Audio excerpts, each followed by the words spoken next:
जब सेल्फी लेबे के कहानी तले हनी नाये राजानी किसे बड़ी बहुचट बानिए बलमुआ मोबाइल चलावे न जावे ठीक से।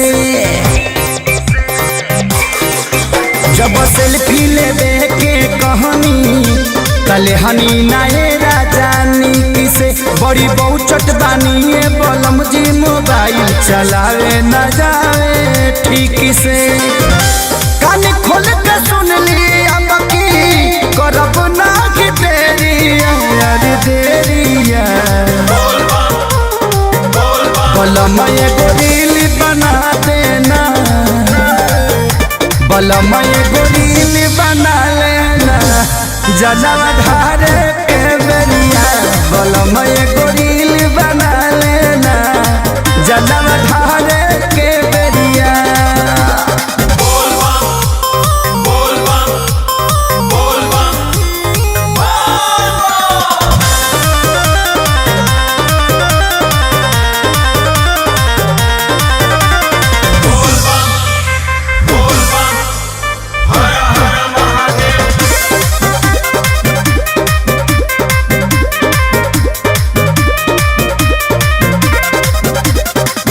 चालू के कैमरा पिया ब्यूटी प्लस वाला पूरा सूट करी हो बंदा करी है के तनहाला।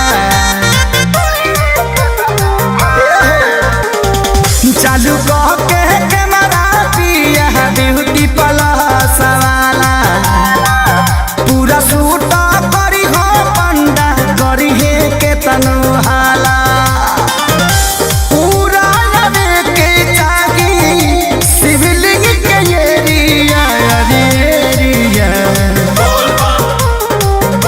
बलम एगो रील बना लेना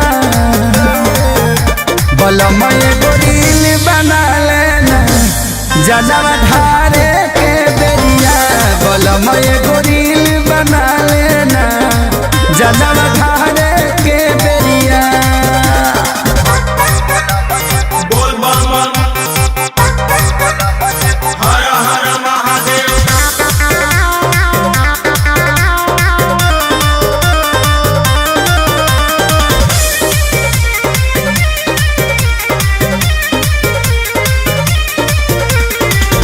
बोलबम के गीत से टकली हाथे सारी के रही चिन्हासी एगो बाबा के दुआरी के। बोलबम के भजन से टकली हाथे सारी के रही चिन्हासी अजित बाबा के दुआरी के। केहू बीच में आवे लागी वीडियो के बेरिया बेरिया बलम एगो रील बना लेना बलम एगो रील बना लेना जनवा धारे के बेरिया बलम एगो रील बना लेना जनवा